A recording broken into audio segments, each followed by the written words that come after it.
How's it going, my friends? Back with another video for you guys, and today I wanted to talk about something that's more for the new people. I know I got a lot of subscribers on here that are getting into photography or wedding photography in general, are kind of new to the craft, and have a lot of questions about how to operate the camera and stuff like that. So I'm really interested in helping and teaching you guys the way that I do things, and I think today this would be really helpful for you guys to learn how the best way to shoot manual is, because I truly believe that there's basically two options. You can either shoot in aperture priority, some pros do that, or you can shoot in full manual mode. I shoot all in manual. I never shoot in aperture priority, and simply because I don't think there's anything wrong with aperture priority, but the thing is when you start to use lighting, start to use speed lights, you need to have full control over the exposure on all three levels: shutter speed, aperture, and ISO. So I don't like shooting in aperture priority and then, for half the day, and then once the speed lights come out, having to switch over and think about it that way. I'm all about what can streamline my thought process so I'm doing things more efficiently and I don't really have to think about my settings as much. So basically, I just wanted to touch on what's the easiest way to start getting started shooting in manual. So what I normally do, guys, is whenever I go into a room on a photo shoot or outside, the first thing I do is I set my ISO. Okay, that's the first thing. If you're going into a really well-lit situation and you know that the lighting is going to be plenty for the next couple of hours at least, what you want to do is set your ISO to the low level. I usually, obviously, if I can, I'll set it to 100, but for me, a low level, especially with these new cameras, the Z6 right here, I mean, this thing shoots, honestly, I've bumped this up to 10,000 ISO and still getting pictures that are usable. It's very clean. But low ISO to me is somewhere between the 100 and the 500 range. So that's what you need to do first. Whenever you walk into a room, the first thing you should do is set your ISO so you don't really have to think about it. So if you walk into a room like it's indoors, it's pretty well lit, but you need a little bit of extra, bump it up to 500, and then all you have to think about is your shutter speed and your aperture. Now, moving on to aperture. Now, I don't know if you guys are new. I don't know how much you've learned about aperture so far. If you'd like me to do a video just on that, because you can, aperture in itself is a whole, topic.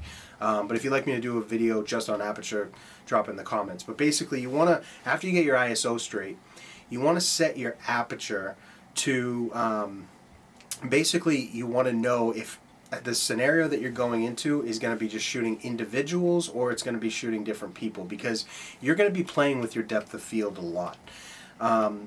In the beginning, I used to just shoot everything. I just used to basically go into every situation and shoot it wide open, so I could get a background blur, and I didn't really put much thought into composition as much as I did to getting a background blur, because it was like a safer way to get good images.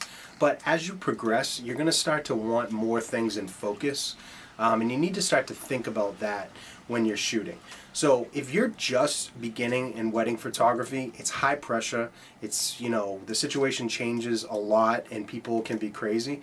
So I would definitely recommend you shooting close to wide open in the beginning, just so you can get a feel for this. Old head pro photographers, if you're watching this, don't get mad at me, because I just want people to start. These are for the new people. I want them to start to learn how aperture works, and to start to get comfortable switching your depth of field.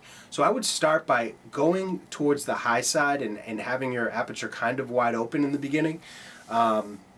And then focus on isolating subjects out of the background. See how you like that.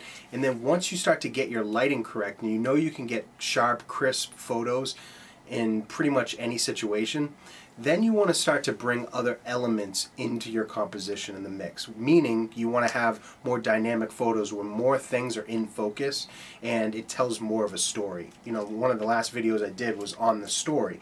And that's really how obviously, isolated subjects can definitely tell a story, but most of the time when you're in a wedding or you're in a situation where there's a lot of people, you want to include people in that photograph in a way that tells, a dynamic story. And having more things in focus does that well. If you, I talked about cinematography also. If you watch Citizen Kane, It's one of the best movies ever. I learned so much about photography and lighting from that movie. So if you haven't seen it, you should go check it out. Citizen Kane. It's all in black and white. It's beautiful. But the cinematographer who shot that movie used a technique that's called deep focus, and so he shot that whole movie at very, very, very stopped down apertures. I mean, it was very, very small apertures, so everything was in focus. Did not have any separation with background blur or anything like that. He used aperture in a way that basically it created a really deep and interesting composition by having multiple elements in the frames that were in focus. And so obviously when you're stopping down that much, it presents problems with lighting because you have to have a ton of lighting to actually have it shoot at apertures like that. But that's one of the benefits of getting really good at your lighting setups, because then you can stop down very far and start to get a lot of different things in focus, and then focus on putting different things in your pictures that tell the story and having them work together.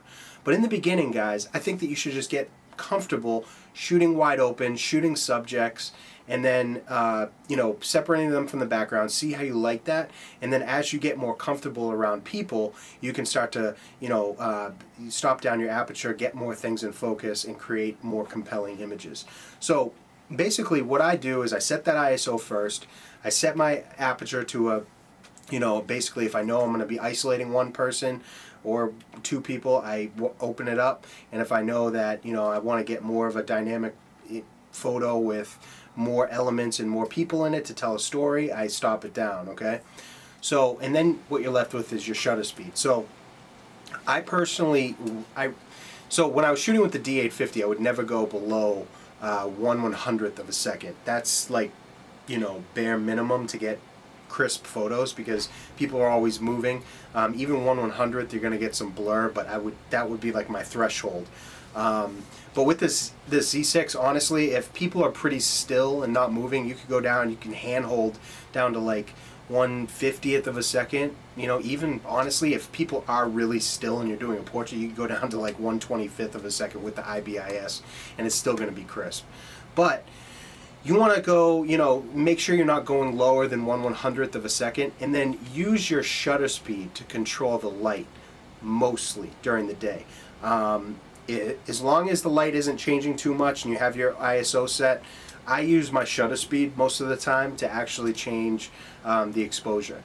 Now, if you notice that you're running out of light, yes, go back to your ISO, bump it up. Especially if you have a newer camera, like I said, these things the way that they handle grain, and not only the way they handle grain, but the quality of the grain has gotten so good that really you can go up to high ISOs and still shoot fine. But I think that it would be good for you guys the new people or newer people, especially people who are doing weddings and things like that, to move over to manual as quick as possible to get comfortable really, really working the camera to its full potential. Obviously, you should practice, guys, like as much as you can. Have this thing on manual and just control those 3 settings. But that's the way I start. Whenever I walk into a room, I get my ISO set first. If I'm have plenty of light, I go between 100 and 500, leave it at that, and then just based on what type of photo, if I want to separate my subject from the background, I go at higher more open apertures,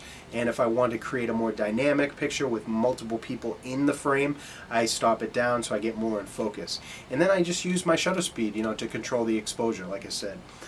So the Z6, one of the things that I love about this is the way it handles low light. It's an excellent, unbelievable camera for low light, and if you guys are on this mirrorless body, you're going to see that too, and it gives you more options. So if you guys have any other questions about shooting in manual or aperture priority or something like that, drop it in the comments and let me know. I'd be happy to explain it to you guys. All right, till the next video.